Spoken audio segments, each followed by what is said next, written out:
is let's move. And he rightly mentioned, we have to move. If we want to progress, if we want to take a new direction, we have to move.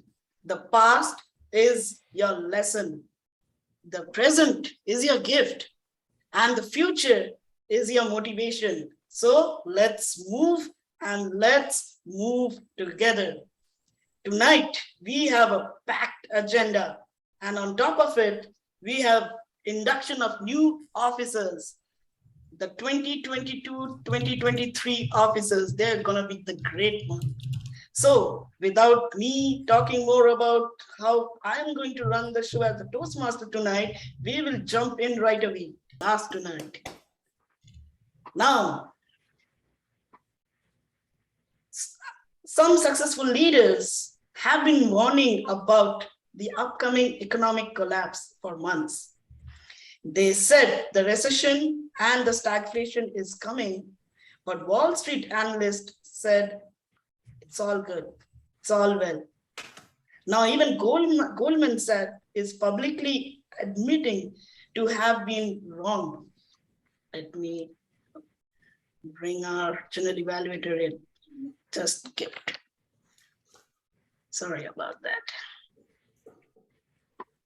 Now, if you have a solid plan to succeed, even if you face a collapse that is greater than 1929, you can boldly overcome your greatest challenges. Let's start by discovering what the private list of 4,000 plus open jobs shows in an industry everyone says has stopped hiring. This, ladies and gentlemen, was the introduction of our first speaker's speech. And Anthony, who is our upcoming officer, is going to present a very insightful presentation on this. Its speech title is How to Succeed When the Economy Crashes. Anthony, over to you. Thank you very much, Mr. Toastmaster. It is true. Right now, recession, stagflation. There are key words that people are searching for all over the web, especially in North America, Australia, and several nations. It is causing major problems for people. A lot of people are starting to feel depressed as their nervous system is getting constricted. The blood stops flowing as much. The thought process gets overwhelming. And depression is serious. I don't want to walk by this lightly. I have suffered through depression myself in the past. I've gone through panic attacks before, and I know how hard it can be and how hard it can hit you, and it will throw you off your game. But especially when these times are coming at us, and news is coming from everywhere, it can lead us into that position. The natural reaction can be, put my head in the sand and hope it all goes away. It doesn't. I'm going to give you a better option tonight. I'm going to introduce to you 3 strategic steps that you can take to succeed even if the economy crashes. Because if you have these 3 steps in place, no matter what happens, you're going to be ready. If you're ready, I want you to think about this strategic plan by thinking about the first step. Build disciplines to reframe your thoughts to an agape mindset. Build these disciplines. For example, limit exposure to negative news sources, including your favorite news shows. Why? They're adrenaline builder. They're addictive. You get hooked on it and you want to keep watching and watching. You almost can't go. You've got to discipline yourself. So I'm going to shut these off. And as you do that, I want you to take an agape antidepressant by purposefully journaling daily. Daily journaling to uncover what are the thoughts that are driving those emotions. Emotions are just responders. They're neutral. You can't fight the emotions, but you can go deep into the thoughts and reframe those thoughts into reality. Often when depression is hitting, the thoughts can come up with just magnifying the negative. And looking at the positive as if those doesn't exist. They can help us get an all or nothing mindset. Either all is well or nothing matters.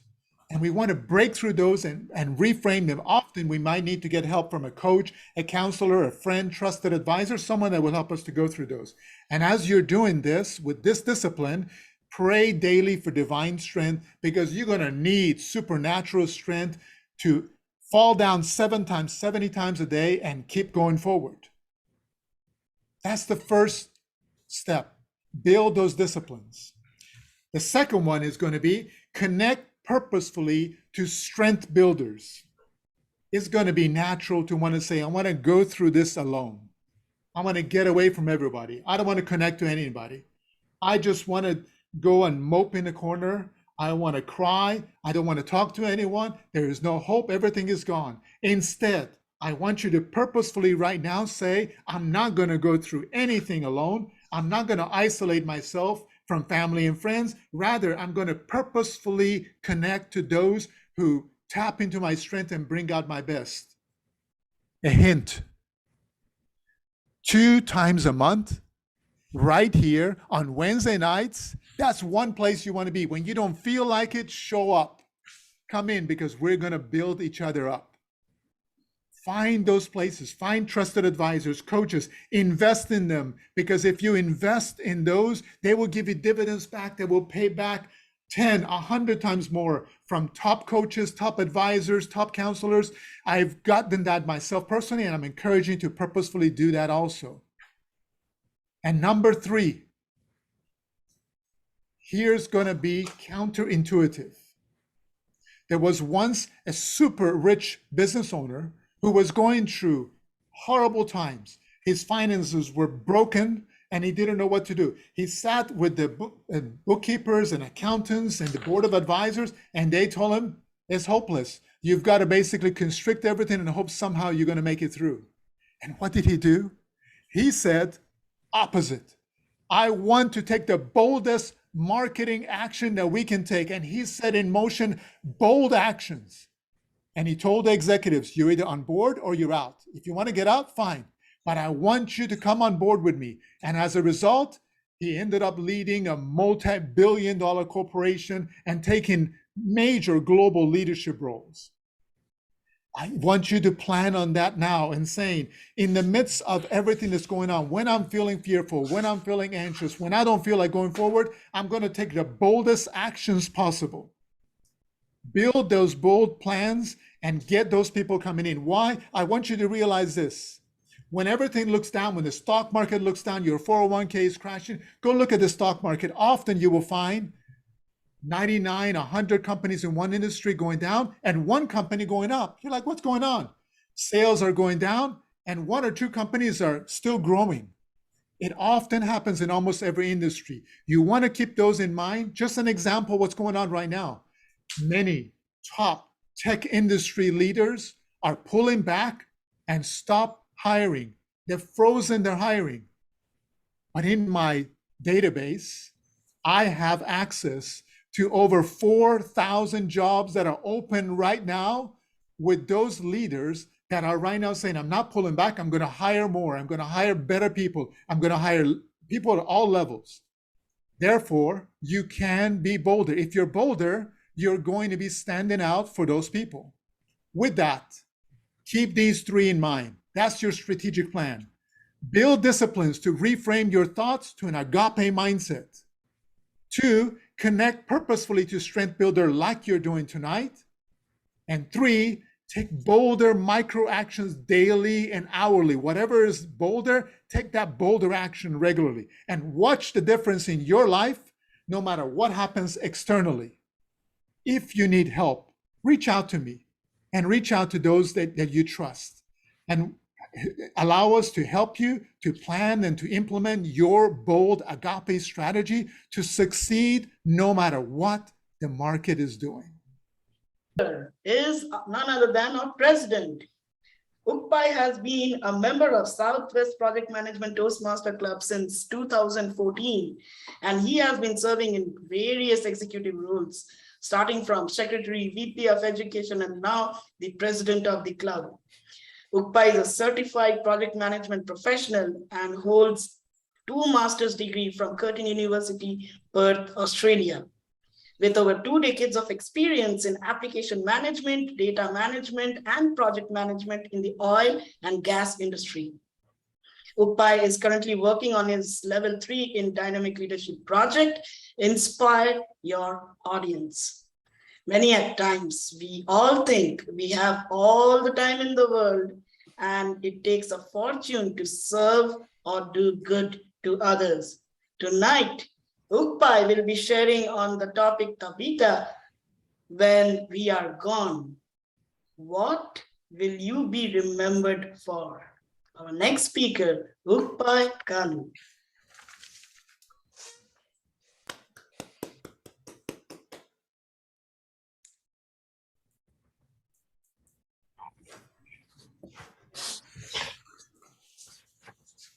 If you are going to leave a legacy, make a mark on the world that can't be erased.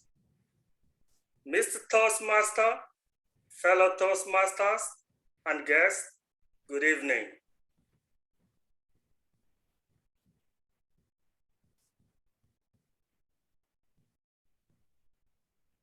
One thing about life,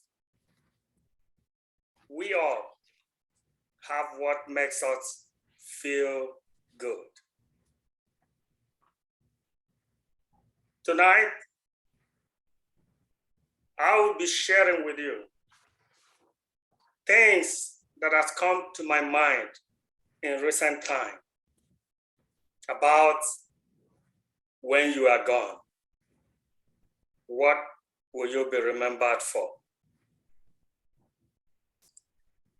I was just 10 years old when my father told me the story he read from the Bible, Acts 9, verse 36 to 43. It was a story about a lady called Tabitha, also known as Dorcas. She was described as a disciple of Jesus Christ, one who was always doing good. That Tabitha was there for everyone that was in need, the poor and the widows. But a time came, something happened. Tabitha fell sick and died. All the people that the good deed of Tabitha imparted, they wept, they mourned, they were sad and sorrowful. Above all, they were willing to do anything that could bring back Tabitha to life. And they did. Fortunately, Tabitha came back to life. This is a story that always has been a go-to for me. Each time I feel and I start to move from just being self down to others.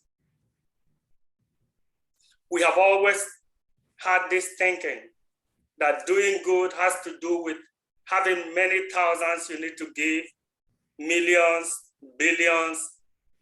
But I want to tell you, your $10, your $20, your $50, $100 can do a lot, can have a lot of impact. What about the word you can just tell someone at the time that person needs that word? It's all about a lot. But we are always planning when we get rich, and we'll do it in a big way. And I like the way Samuel Johnson puts it. He that waits to do a great deal of good at once will never do anything. Many of us may have had the opportunity of doing good, but we wanted to wait for the perfect time. Houston Food Bank is 40 this year. This organization every year prepares 150 meals that are for people that are not able to afford it, that are not able to help themselves, that would have starved to death. They are serving them. Do you know the best part of it? As I am speaking to you now, between now and 29th of June, your $10 could be turned to $40 and could help to make 90 meals. The same organization, this 2021 that passed 240,000 volunteer hours were put in. There are people just like you and me, making impact, helping in one way or the other. You can find Houston Food Bank and you could be a help. What about your closest? Can you remember those clothes, the shirts, the dresses, the pants, the shoes you haven't worn for a long, long time? Donating it to Salvation Army could find people that could smile, that their life will change forever. What about in your garage? The furniture that is wasting away, it could find a way of meeting the need of some family and putting a smile on their faces. There are so many ways we can help. But one thing I want to ask, when you are gone, what would you be remembered for? We all know about John D. Rockefeller. He is long gone, but he still lives in the heart and the mind of those people who may not have had the opportunity of going to college, but through his own way of giving, they are. What about the organizations that are helping humanities? Over 17 billion has been given to organizations. It's about what to be remembered for. Warren Buffett a few days ago gave out stock valued as much as $4 billion to charity organizations. We can do something. The aim and the goal I had for this presentation was to remind you and also inspire you of doing good deeds. And I have done my bit, but the rest is in your hand. What will you be remembered for when you are gone? Mr. Toastmaster. All right, that was great. Ladies and gentlemen, our third speaker, Ben, the title of his speech is The First Step, and it's about moving from an adversary to striving to be better. Ben.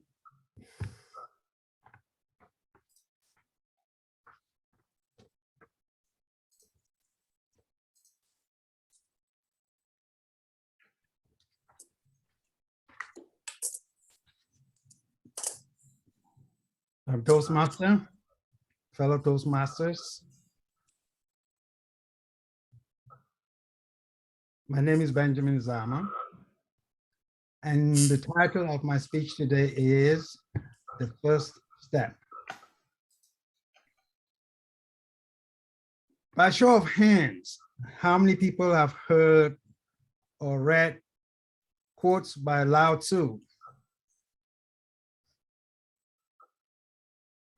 Anybody hearing me?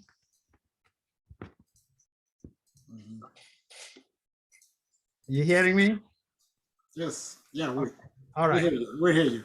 Okay. So you have not? Okay. there's a quote by Lao Tzu that says, the journey of 1,000 miles starts with one step. For me, today is the day that I take that first step. I had, I thought that by this, everybody in this group would have heard that, but that's okay.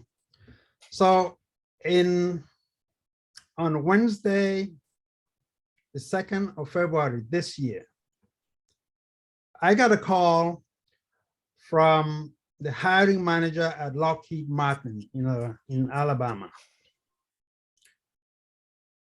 He had gone through through some resumes and picked mine up from an event, virtual job event that I participated. So we had a little chat. And in the course of our discussion, and based on that discussion, he looked at my resume and thought I was qualified for the job. He wanted me to come and lead a team of engineers towards the agile methodology.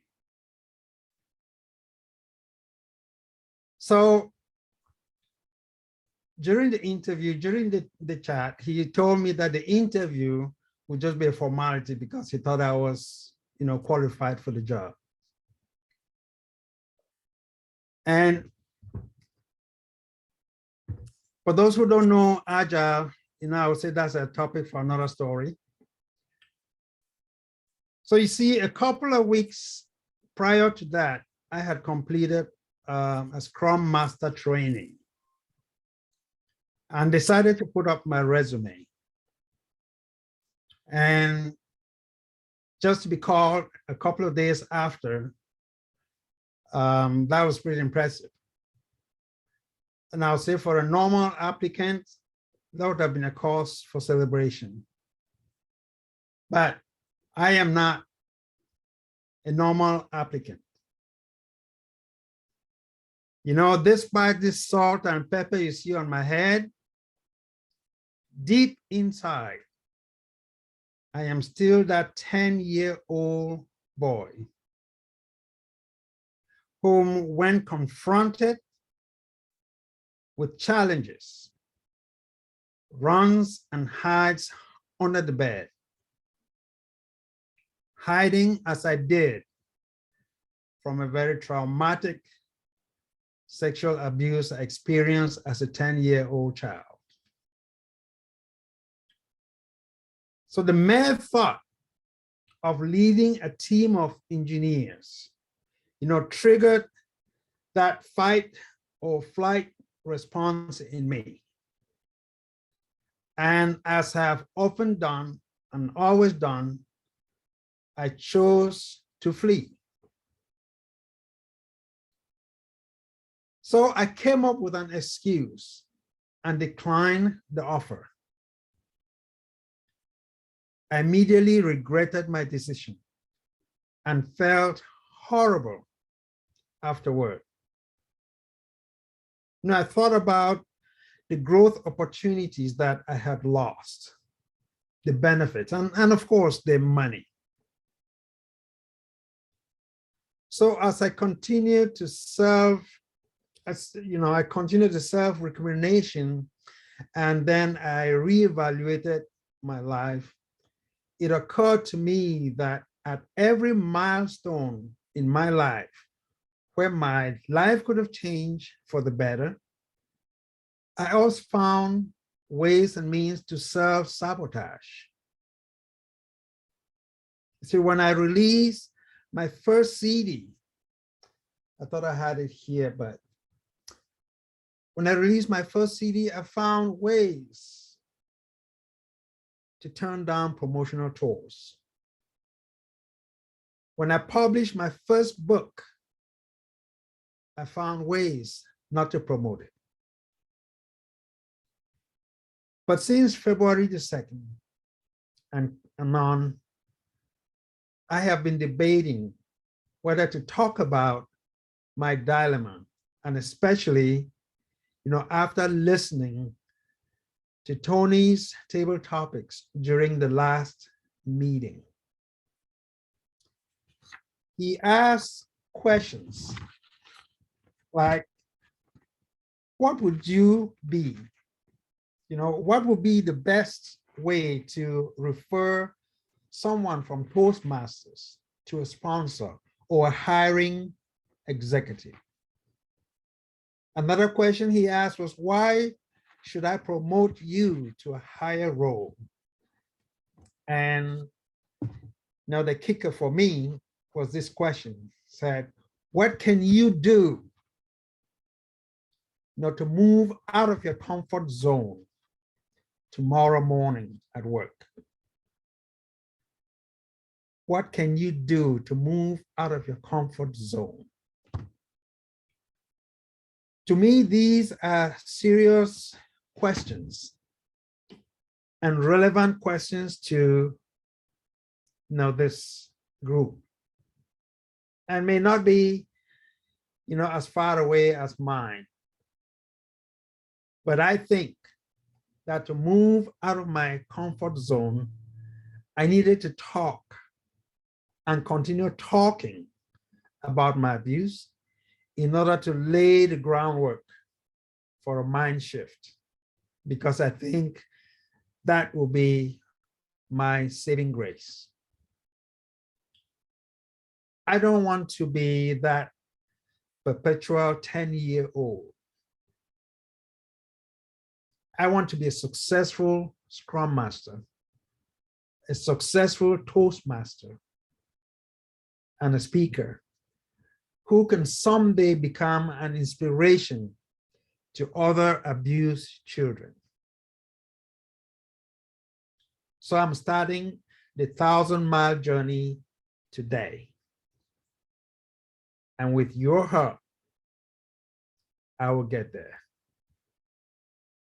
Mr. Toastmaster. Thank you, Ben. That was a powerful, moving speech. Thanks a lot for sharing your experience.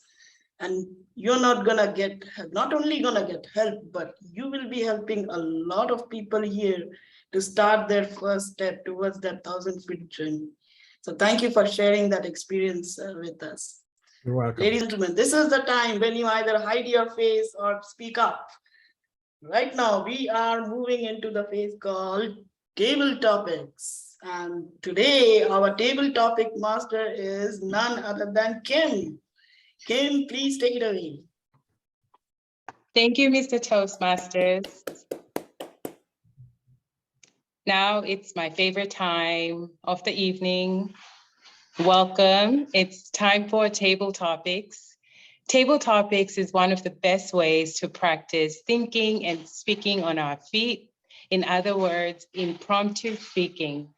We never know when we may be asked a tough question, either by a supervisor, a news crew, or even a job interview.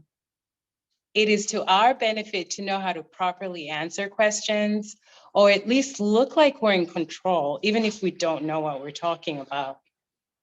So the more we practice, the better we'll get. Also, your answer should be about 1 to 2 minutes. Please try to use the word of the day. Remember, there's no wrong or right answer. So what I'll do is I'll read out the question and then I'll ask for a volunteer. If we don't have a volunteer, I will voluntold someone. So let's have some fun. The first one is, a lot of us are here to improve on our communication skills or our leadership skills. For some of our Toastmasters here and our friends here today who may be facing a fear of trying something new, a fear of being judged, a fear of giving presentations, a fear of giving interviews, what are your top tips that may help someone that's in that moment of fear? Can I get a volunteer for that one?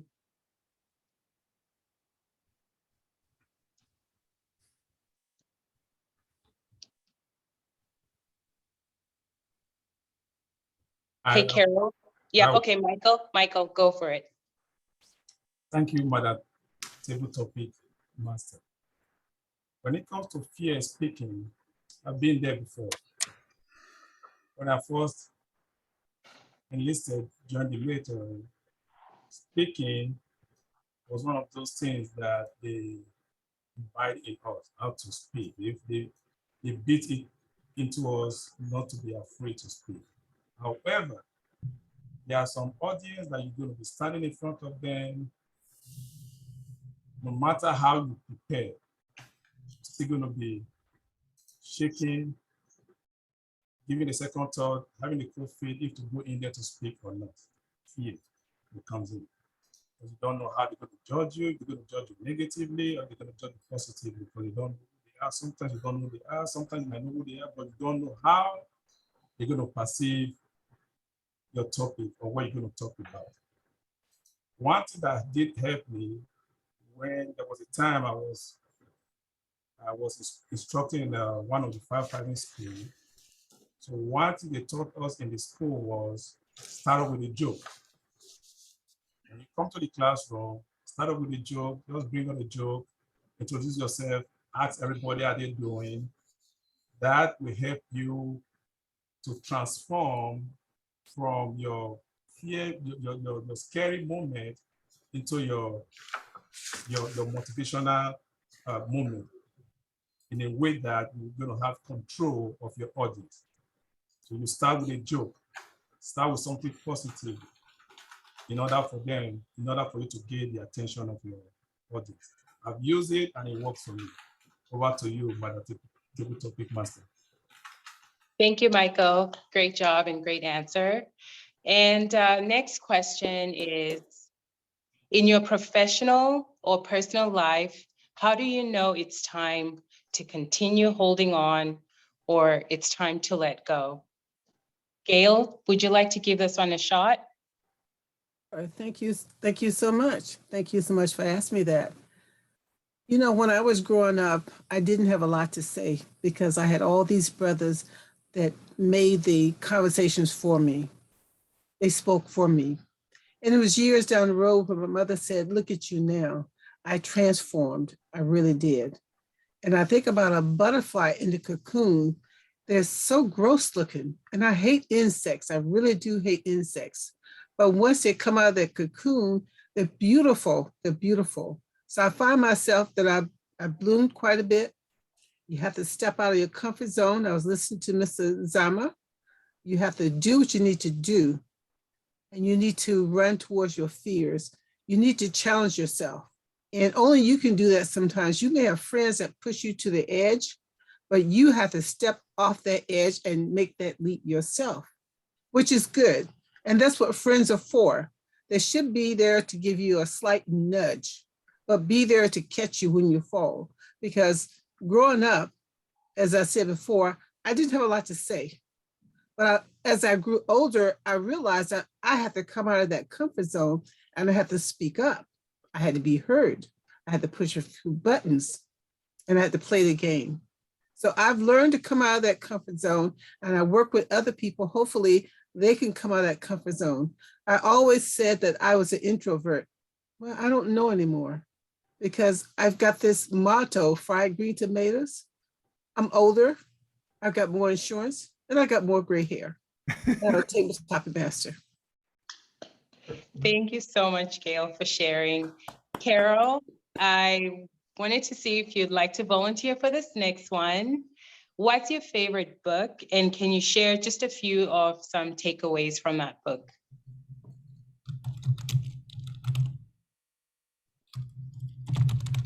Kim, you struck me at a time when I must have read about 150 to 200 books during this COVID thing. I'm not much of a TV watcher, and I have read so many books recently. You've asked me which would be my favorite and which would be my biggest takeaway. Well, generally my favorite is the one that I'm reading now, which is Sea People. And it is a discussion where the Polynesian people came from and how the researcher is looking into the ways that Polynesian people at time of contact with Europeans, their thinking process was very, very different from the European thinking process. And reading that book and realizing that I have read a number of books concerning European contact with indigenous peoples in the Americas, European contact with indigenous peoples in Africa, that there seems to be a consistency there, that the European peoples don't understand the indigenous people's thought process and gauge them based on their own lens. So my takeaway from most of my reading is you need to see the world through a different lens. You need to try and envision the world through a different lens, one that is not your own and one that is not in your own comfort zone. And that is the way that I have been reading, and that is my takeaway from most of the books that I have been reading recently. Thank you very much, Madam Table Topics Master. Thank you so much, Carol. You always share wonderful wisdom. Mr. Toastmaster, Mrs. Timer, are we still okay for one or two more questions? We can go one more. Just one more. Okay, Ola, I understand you had your hand up. Ola, would you like to take the next one? Sure. What's one downside of the modern day world, and do you think it's something that can be changed, or is it something that can get better? Is it something we can overcome as a world? Thank you, Madam Table Topic Master. My mom told me a story that while she was doing geography in the 60s or 70s, they told them that in the year 2020, the world would be a better place. And she told me this story while I was less than 10 years old. So I also believe that by 2020, growing up in Nigeria, the world will be a better place. But here we are right now. Is the world a better place? And one of the reasons is we have now these technologies, we have medical inventions that are making things better, but we also got social media. Now people are easily transmitting their biases, transmitting their hate, transmitting their depression, and also their false life. And that is making us more polarized. That is making people more depressed. So the world is not trending towards a better place because of what we are communicating. However, if we look at technology breakthroughs, yes, the world is a better place. We have more technologies now. We can fly to places. We have better medicine. We can keep people alive. But one of the things we need to work on is how to live together with this new technology, how to use all this technology to bring people together and not to tear them apart. That is the gap I see in the world right now. And I think we all need to work on it such that we don't take in too much aid. Like Anthony said, we need to turn off the hate tap, we need to turn off the bad news tap and embrace good news and share it with ourselves and form a community of happy people, and the world will be a better place. Thank you, Ms. Table Topic Master. And for the evaluation section, I would like to call upon our general evaluator who will take us through the next part of the meeting. Mr. General Evaluator Michael, this is your stage now. Thank you, Mr. Toastmaster. Everyone that has spoken tonight have done the work. However, I'm going to invite the first speech evaluator to evaluate the first speaker, and that is the Toastmaster, Abba.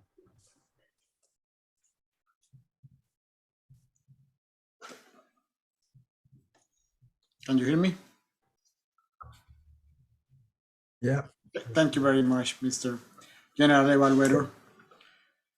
So I have the honor and the privilege to evaluate Anthony tonight. How to succeed when the economy crashes. What a topic. Anthony always brings transformation and get us moving. So I'm going to use his favorite methodology of evaluation: connection, delivery, and content. Connection. Anthony uses keywords to introduce his speech, such as recession, depression, panic attacks. No better way to bring the attention of the public and to get them connected to you. And not only that, not only he brings this type of words that get you focused on the screen, but use your voice to attract all the audience to your speech. You increase your volume, you decrease your volume, you get close to the camera and away from the camera. I noticed that, Anthony, and that really got my attention in you. But also, very subtle, but even the way he dressed is set up to attract your attention. That combination of black jacket with a bottom red keep you focused, keep your eyes focused on you. And with a white background that is not distractive of anything. I mean, you are a master communicator. It's incredible. I mean, there are subtle things, but everything is planned. So what else can I say? Delivery. You are a great speaker. You are very clear in your language. You use the appropriate language for your audience. And not only that, you select the right type of a slide with the right colors, the right wording. So it's very easy to get everybody focused on you and on your presentation. You are very well prepared and you have an awesome delivery. I noticed that even your camera and your microphone was set up in a way that your delivery and your speech was very clear. And content, the most important, you broke your speech in 3 very clear topics: build discipline, connect to strength builders, and build daily, or build micro actions daily, or even hourly, you said. I like the way you present us with a strategic plan and you give us key points of action. Basically, you don't have a single call to action. Your entire speech is a call to action. But more important than anything, at the end of the speech, you say, I'm available for you. I'm here to help you. What better way to finish a speech? So Anthony, the only thing that I will challenge you is to give us longer speeches, because I'm thirsty to learn more from you. Thank you very much, Mr. General Evaluator. That's interesting.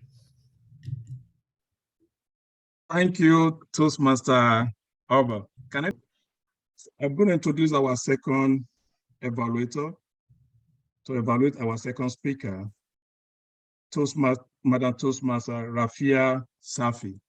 Please welcome Madam Rafia Safi. Thank you, Mr. General Evaluator. I will be giving evaluation of Mr. Ben, and his topic is the first step. First of all, Mr. Ben, I would like to congratulate you for stepping up as a speaker and sharing your life experience. I'm going to split my evaluation into 3 parts, like Mr. Jorge just did: delivery, content, and connection. I would say that you are a courageous speaker, Ben. You are very courageous. You were very confident while you were confident. You're daring when you were speaking about your experience. You were speaking about your past, about your experiences, about your decisions. So you were very confident, and you were using your hand gestures, and you were moving your hands, and that you use very well.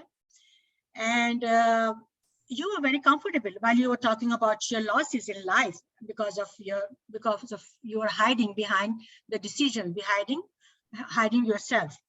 And you were good in eye contact, and your words were very clear, and we all could understand and heard you very well. And you use a visual aid as well. And about the content, your content is very, very powerful.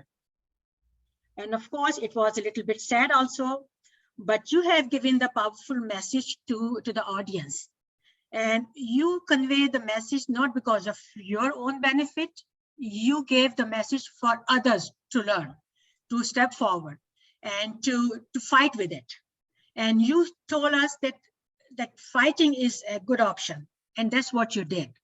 And this is a very impact and you can say inspirational decision, and that what we see within you, that's transformation of a 10-year-old boy into the person who is stepping forward and who is dealing with it. So that's a great thing.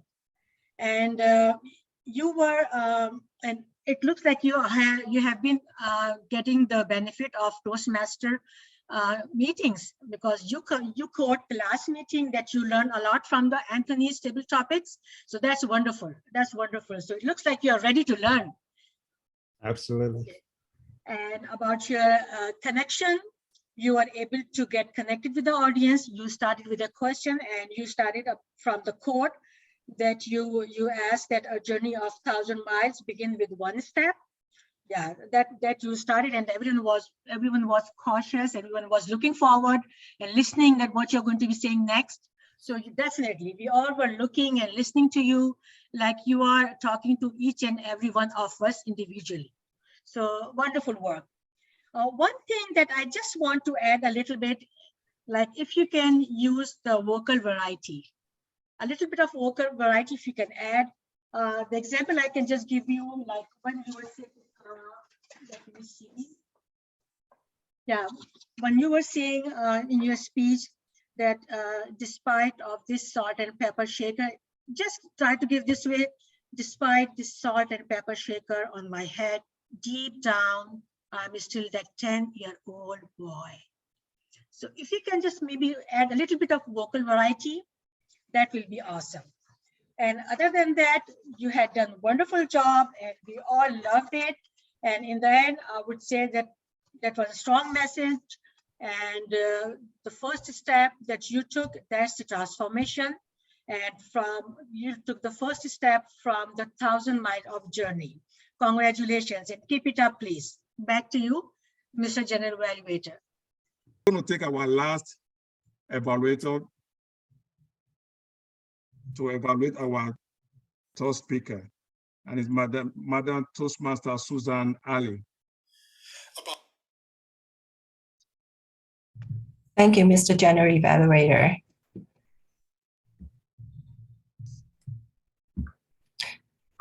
Some speeches speak to the mind, and some speeches speak to the heart. Your speech tonight, Ukpai, spoke to the heart, and it makes it memorable. I would like to start by telling you what I like about your speech, and then I will give some suggestions for improvements. Your opening statement, if you're going to leave a legacy, make a mark, is very compelling. You gave us a very good reason to continue to listen to your speech. You have a very good enunciation, and your pauses were at appropriate places, which makes your speech very easy to understand and to listen to. The examples that you gave all supported your message well, and as a result, you moved the audience to believe and convince that we should also consider leaving a legacy that will make a difference to not only our family and friends, but to the world. Your vocal variety was excellent. You have loud, soft, slow, fast. You have all sorts of varieties with your vocal.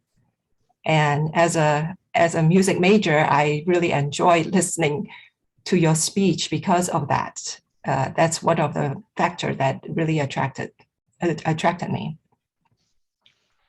For this presentation, you were to present a speech to inspire the audience, and you have done that beautifully.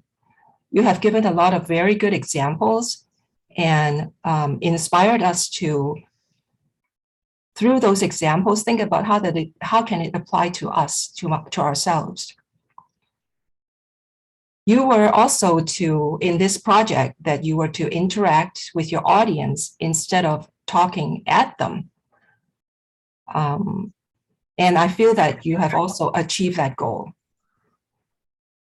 So how can we do this? How can we transform this already great speech into a fantastic speech? Perhaps when you are preparing your introduction, maybe think outside of the box a little bit. Instead of introducing who you are, start asking provocative questions during your introduction. Prepare the audience even before you came into the picture. Maybe questions like, have you ever thought about leaving a legacy that shows the gift that God has given to you? Or how would you give back to God what he has given you? Have you ever thought about that?